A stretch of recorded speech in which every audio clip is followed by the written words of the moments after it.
Bonjour à toutes. Donc, nous sommes réunis aujourd'hui pour une nouvelle session de formation sur le menu gastronomique. Alors, j'ai le plaisir aujourd'hui de vous présenter Hélène Fouillade qui co-animera cette petite session avec moi. Je Bonjour vous rappelle. à toutes. Je vois que vous Bonjour êtes Hélène. surtout des jeunes femmes aujourd'hui qui êtes présents avec nous. Bonjour, bienvenue. Effectivement, on a une équipe 100% féminine aujourd'hui. Donc Hélène et moi, donc Hélène tout d'abord est professeure au lycée hôtelier de Gauzier. Voilà, donc je vous rappelle pour ma part que j'interviens en tant que consultante en gestion de restauration. Voilà, donc aujourd'hui vous aurez l'occasion de pouvoir prendre le micro comme vous le souhaitez parce que vous n'êtes que 3 participantes. Donc vous pouvez très bien intervenir dans le chat comme ouvrir le micro pour prendre la parole si vous avez des questions ou pour répondre aux activités. Voilà, Jade nous a signalé être dans le train, donc elle communiquera avec nous sûrement beaucoup plus par le chat. Voilà. Donc, commençons cette petite session du jour sur le menu gastronomique. Attendez, je vous lance le diapo. Alors, quels sont nos objectifs du jour? Tout d'abord, définir un menu gastronomique. Déterminer sa préparation, ce qu'il contient et sa composition. Spécifier le mot, la notion de gastronomie. Et analyser le rôle et la posture du serveur, ce qui va le plus vous intéresser au final. Alors, pour ce faire, la séance va se dérouler de la manière qui suit. Vous aurez une première activité. Donc, on va essayer aujourd'hui de passer un petit peu par le jeu pour approfondir la notion. Donc, une première activité sur le menu gastronomique. Ensuite, on va définir ensemble la notion de gastronomie et ce que sont les produits nobles et la créativité. Vous aurez une deuxième petite activité sur la gastronomie de vos régions. On va faire appel à vous un petit peu pour découvrir les produits de vos terroirs.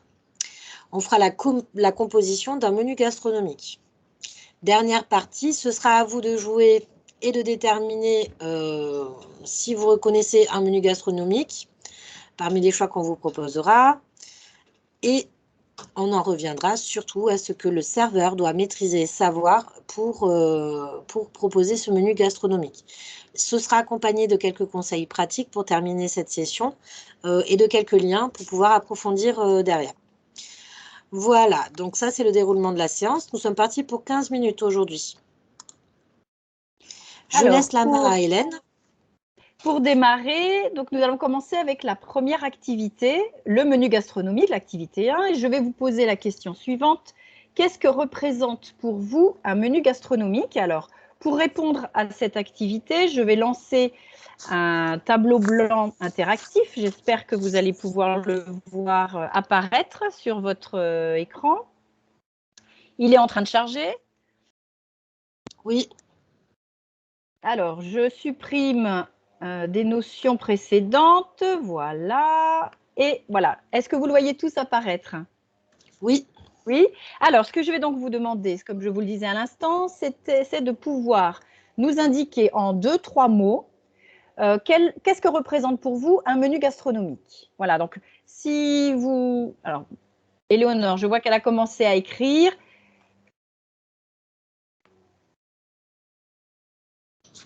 S'il y a des soucis au niveau du tableau blanc interactif, je pense notamment à Jade qui est dans le train, vous pouvez aussi écrire sur le chat, il n'y a pas de problème pour ça. Je vais écrire ce que dit les réponses de Jade, si tu le veux bien, dans le tableau blanc. Je vais reprendre pour elle.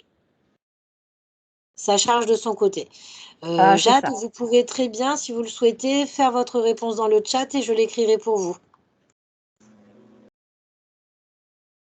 Alors, petite quantité, une assiette bien présentée, de la créativité.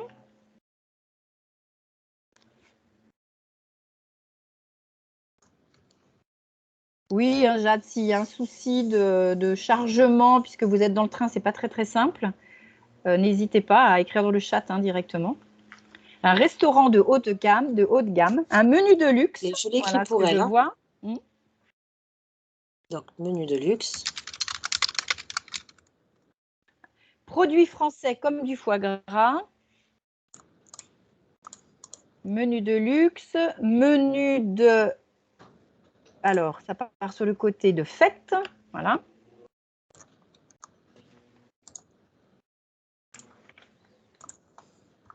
Et peut-être un dernier mot où je commence un peu à catégoriser. Donc, produits de qualité et cuisine inventive. Alors, ce que l'on… merci déjà pour votre participation active. Désolée pour les petits soucis un peu techniques par rapport au fait que Jade soit dans le train. Alors, si on commence un peu à catégoriser ces différents produits, je vois qu'on va retrouver certains produits qui correspondent à des ingrédients, comme des produits de qualité, une cuisine inventive, des petites quantités, des produits français comme le foie gras. On voit également quelques éléments sur le lieu où se déroule ce fameux menu gastronomique, c'est-à-dire les restaurants de haut de gamme, par exemple. Et puis d'autres davantage sur la formule, entre guillemets, sur le menu de fête.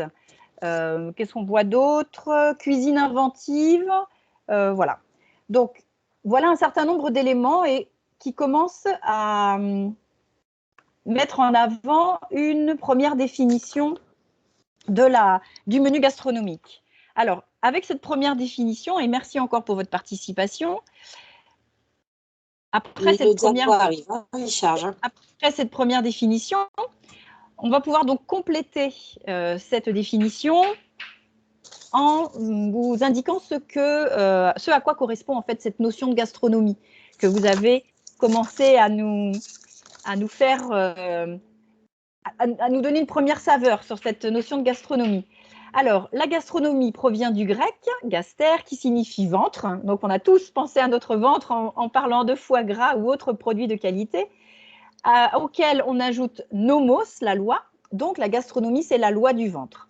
Selon le Larousse, la définition de la gastronomie, c'est la connaissance de tout ce qui se rapporte à la cuisine, à l'ordonnancement des plats, à l'art de déguster et d'apprécier les mets. Donc, on est vraiment sur les premières notions que vous avez pu nous apporter sur cette idée de gastronomie. Si on avance, je laisse la parole à Jessica.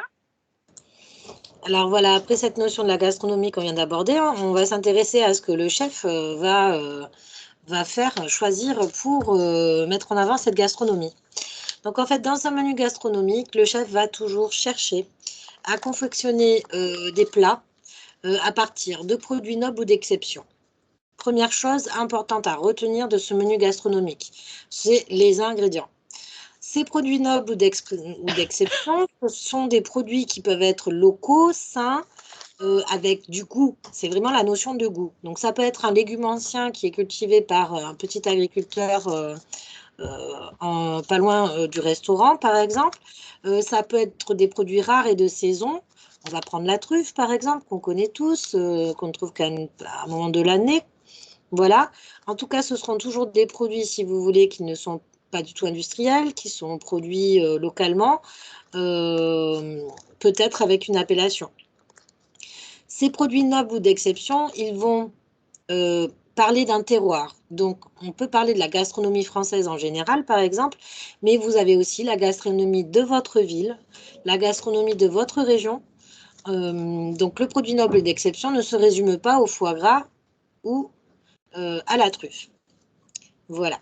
Deuxième chose à laquelle il va falloir faire attention, le cuisinier, une fois qu'il a choisi ses produits nobles, c'est la manière dont il va les cuisiner qui va être importante. Il va essayer d'être le plus créatif et innovant possible. Sa proposition à lui, quelle valeur ajoutée il va le mettre dans son plat, comment il va travailler les produits. Donc, il va essayer de le faire, bien sûr, avec beaucoup de goût et d'association de saveurs.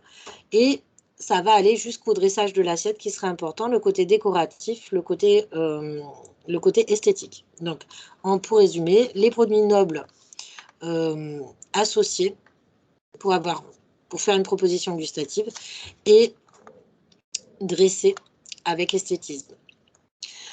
Donc, pour cela, je vais vous poser du coup une petite question, tout simplement. Alors, je vais reprendre la main, Jessica, si tu veux bien, pour cette… Ah non, c'est toi, pardon, excuse-moi, on continue l'activité, désolée.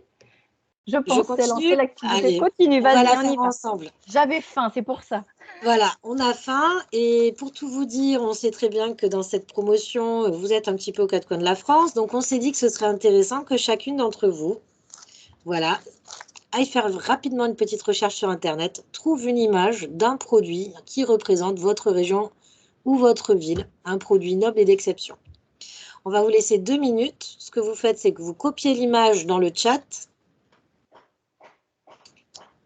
Vous copiez l'image dans le chat.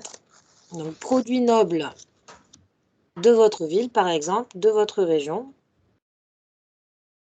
Et après, l'une d'entre vous se lancera pour nous dire, pour Ah, nous en ça donne parler. envie. À l'heure quasiment Ah, du déjeuner, ça donne envie. Du jambon, de la langouste, peut-être.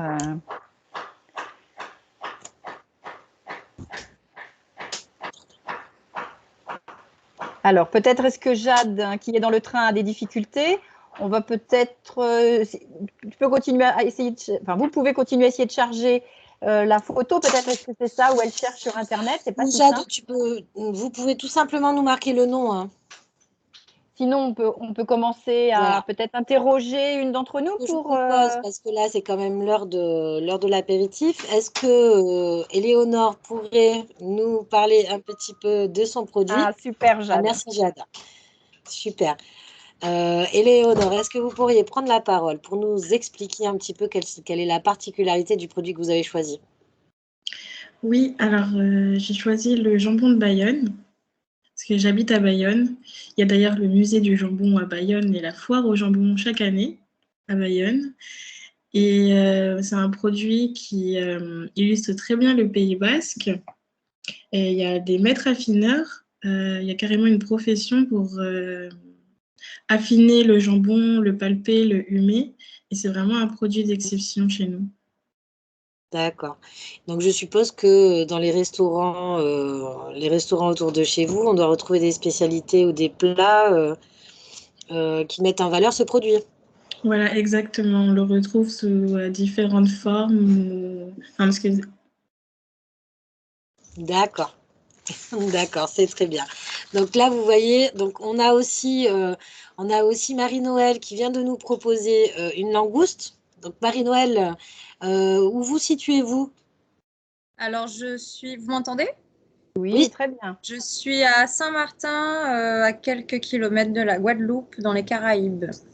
d'accord. Donc c'est un produit d'exception. Il faut qu'on fasse quelques kilomètres pour venir vous voir en avion, Produit pour venir le d'exception sur déguster. un lieu d'exception.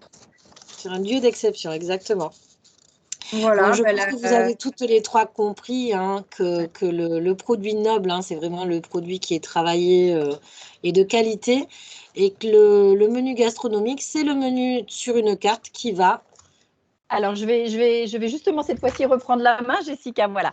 Et en Non, mais effet, le c'était pas menu ça que j'allais dire, t'inquiète pas. le menu Euh, gastro. Ah, pardon.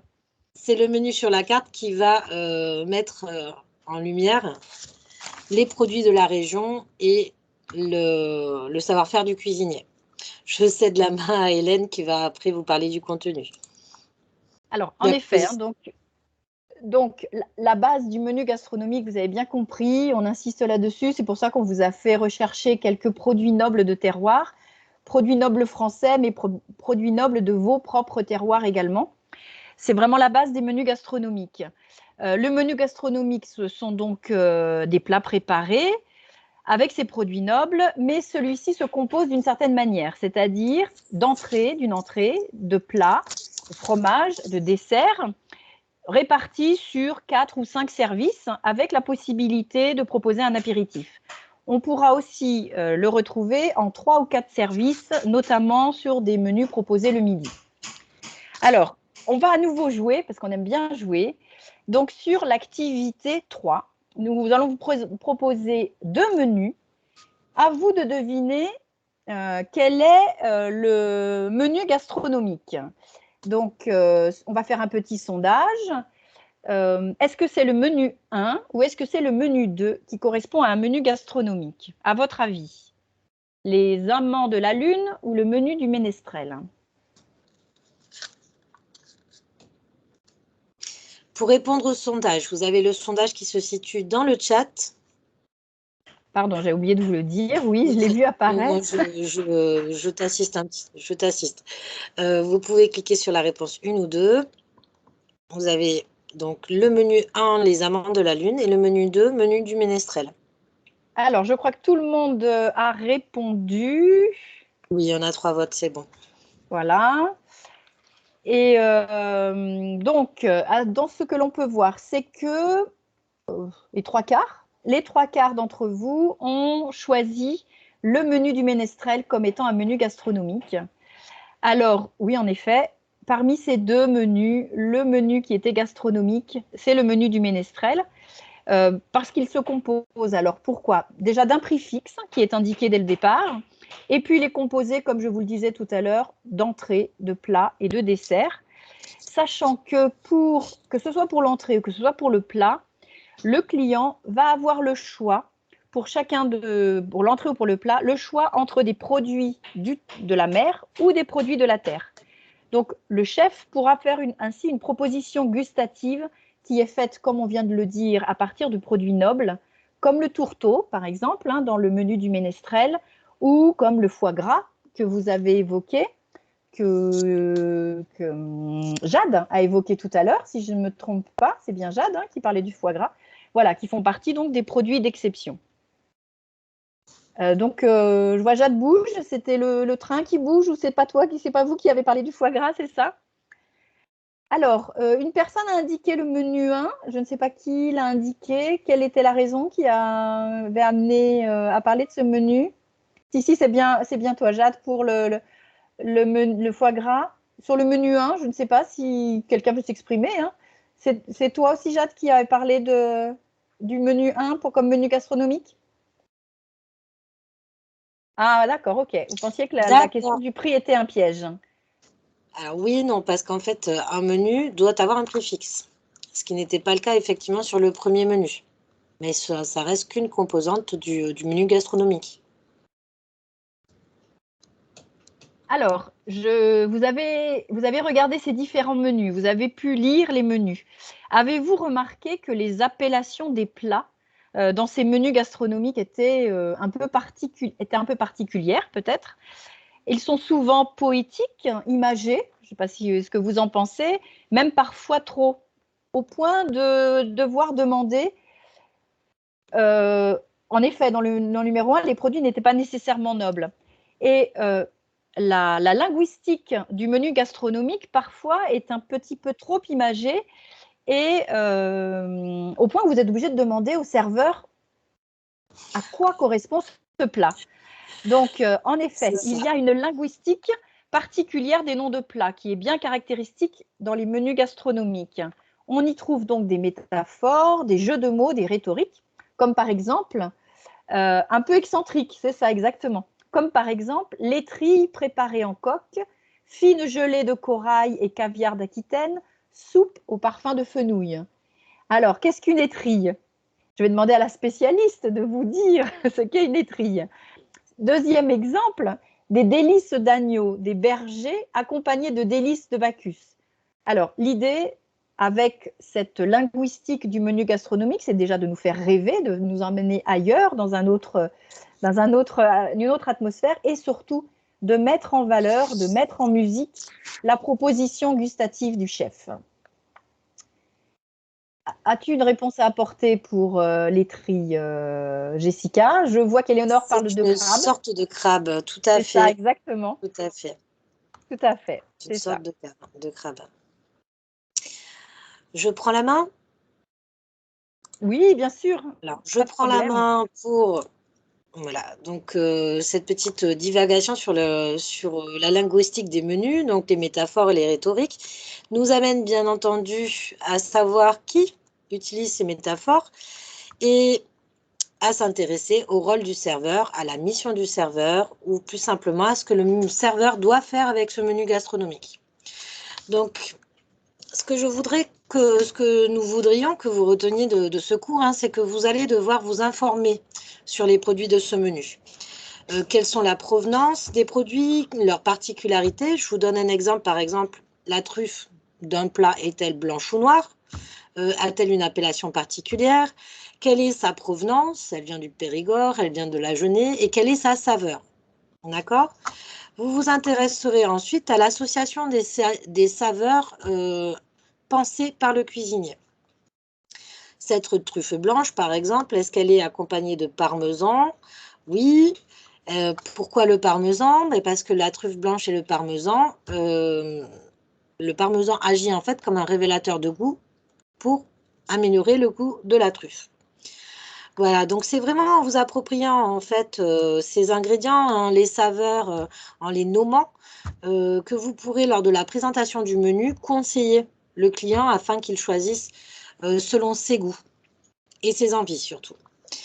Donc notez bien qu'il est important de mémoriser dans un premier temps la carte, le menu, les ingrédients, savoir présenter les choix du chef et les accords de saveurs. Votre objectif à vous est bien entendu de conseiller selon les goûts du client et de faire découvrir la signature culinaire du chef. Si vous avez des questions, n'hésitez pas à prendre la parole, hein. Est-ce que c'est clair pour tout le monde? C'est bon? Alors, quelques petits conseils avant de vous laisser. Tout d'abord, c'est peut-être dans un premier temps d'essayer de savoir quel est votre type de mémorisation, puisque vous aurez régulièrement à apprendre ces menus qui vont varier selon les saisons. Donc, premier conseil, c'est savoir comment je mémorise. Est-ce que je vais avoir besoin d'écrire ce menu? Est-ce que le simple fait que le chef me l'énonce, je vais le retenir? Je suis quelqu'un d'auditif. Enfin voilà, il existe 3 types donc de mémorisation. Nous vous avons préparé un petit test vous permettant d'identifier quel est votre type de mémorisation. Le test sera à la fin de cette CV en ressources et vous le retrouverez dans votre espace de cours, bien entendu, sur Moodle. Premièrement, donc, mémoriser le menu. Deuxièmement, connaître la structure du menu.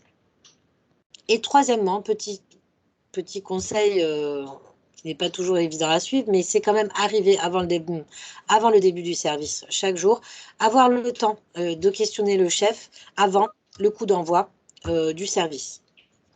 Voilà, c'est pas en plein service que vous allez pouvoir solliciter le chef pour qu'il vous explique pourquoi il a décidé de mettre tel ingrédient avec un autre. Voilà, donc ce sont les 3 petits conseils que vous pouvez suivre. Et ça nous permet de conclure. Je conclue, Hélène. Hein, c'est bien ça? Oui, c'est ça. Alors, je peux commencer, si tu veux. Le menu gastronomique, que doit-on retenir de cela? Déjà, c'est une courte liste de plats. Le client choisit parmi les plats proposés. En général, et ça n'était pas un piège, Jade, le prix est fixe sur un menu gastronomique. Je te laisse continuer si tu veux, Jessica. Tout à fait. Donc, il peut aller de 3 à 5 services, hein, puisqu'on peut avoir un entrée-plat fromage dessert ou tout simplement entrée-plat ou entrée-plat dessert. Enfin, ça reste du service à la sieste. Il est composé de produits gastronomiques nobles et d'exception, comme on a pu le voir en découvrant vos produits de vos régions. Et le cuisinier va essayer d'avoir une proposition innovante et créative. Donc, après ce petit résumé, cette approche donc, du menu gastronomique, nous, ce que nous aimerions savoir, c'est en quoi ça peut vous être utile de connaître plus en détail ce menu gastronomique dans votre futur projet professionnel. Ce sera la dernière question du jour. Est-ce que quelqu'un souhaite prendre la parole sur cette question? En quoi cette notion vous sera utile dans votre futur projet professionnel? Ou est-ce qu'il reste encore des questions ou des appréciations ou quelque chose à nous dire sur ce que vous avez vécu avec nous, cette expérience gastronomique? Oui, Marie-Noël? En fait, de ce que j'ai pu peut-être comprendre, c'est qu'il faut essayer de s'adapter à l'enseigne qui propose justement ce type de menu. Tout à fait. Tout à fait. Comprendre. Oui, Hélène, vas-y.